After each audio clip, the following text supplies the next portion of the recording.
മര്യാദക്ക് ഇരുന്ന് പഠിക്കുന്ന അന്തൂസേ. പഠിക്കുമോ അമ്മ? കലോത്സവത്തിന് പോയതുകൊണ്ടാ ക്രിസ്മസ് എക്സാമിന് മാർക്ക് കുറഞ്ഞെന്ന് പറഞ്ഞ് രക്ഷപ്പെട്ട പോലെ മിഡ് ടൈം എക്സാമിന് പറയാൻ ഞാൻ സമ്മതിക്കത്തില്ലേ. അമ്മ കലോത്സവത്തിന് പോയി മാർക്ക് കുറഞ്ഞാൽ എന്താ, കുറെ സമ്മാനങ്ങൾ കിട്ടിയില്ലേ? കിട്ടുന്നതൊന്നും കാണരുത്, കിട്ടാത്തതേ കാണാവൂ. എൻ്റെ കയ്യിൽ നിന്ന് ശരിക്ക് കിട്ടുവേ. കൊള്ളാം കേട്ടോ അമ്മ. പക്ഷെ എപ്പോഴും ഒന്നും പ്രതീക്ഷിക്കണ്ട. അതെനിക്കറിയാം, എണ്ണ ചെലവുള്ള കാര്യമൊന്നും അമ്മ ചെയ്യത്തില്ലല്ലോ. എണ്ണയ്ക്കൊക്കെ എന്തൊരു വിലയാന്നോ. ഇത് തന്നെ അന്ന് ആൻറ്റിയുടെ വീട്ടിൽ പോയപ്പോൾ എണ്ണ കിട്ടിയതുകൊണ്ടാണ് ഉണ്ടാക്കിയത്. എന്താടാ? അല്ല, ഇനി ഇതുപോലെ ഓരോ കാര്യങ്ങൾ കഴിക്കണമെങ്കിൽ ആരെങ്കിലും തരണമല്ലോ എന്ന് ആലോചിച്ച് തിരിച്ചു പോയതാ.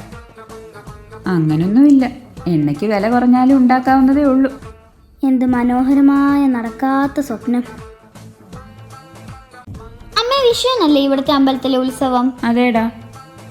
ഈ പ്രാവശ്യത്തെ വിഷു കൈനീട്ടം കൊണ്ട് കുറെ സാധനങ്ങൾ വാങ്ങിക്കണം. അതിന് വിഷു ഏപ്രിലല്ലേ അമ്മ? ഇതിപ്പോ ഫെബ്രുവരി ആയി. പറഞ്ഞ പോലെ ഫെബ്രുവരി ആയല്ലേ, അപ്പം മാർച്ച് ഏപ്രിൽ, ഇത്ര പെട്ടെന്ന് വിഷു ഇങ്ങെത്തിയോ? അമ്മയൊരു ടെൻഷൻ കണ്ടാ തോന്നുന്നു ഏതാണ്ട് അമ്മയെ അമ്പലത്തിൽ എഴുന്നള്ളിപ്പിച്ച് നിർത്തുന്നതെന്ന്.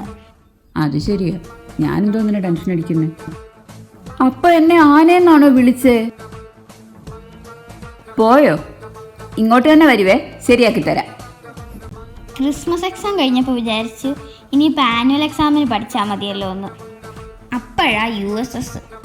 ഇനിയിപ്പോൾ 2 മാസത്തെ ലീവ് ആവണം, ഒന്ന് സമാധാനം ആവണമെങ്കിൽ.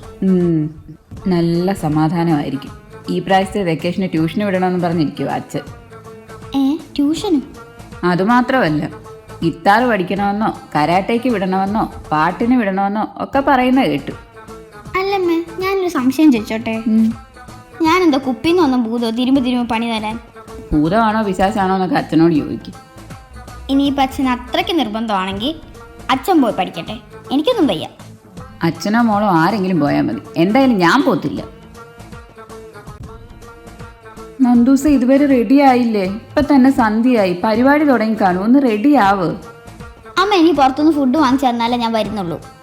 എത്ര ദിവസമായി അമ്മ പറഞ്ഞു പുറത്തുനിന്ന് ഫുഡ് വാങ്ങിച്ചു തരാന്ന്, എന്നിട്ട് ഇതുവരെ വാങ്ങിച്ചു തന്നോ? ഇന്ന് എന്തായാലും പുറത്തുനിന്ന് കഴിച്ചിട്ടേ വരത്തുള്ളൂ.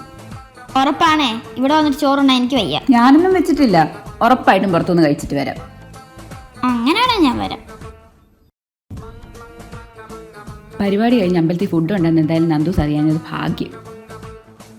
ഓഹോ, അപ്പൊ അതായിരുന്നല്ലേ അമ്മയുടെ ഉദ്ദേശം?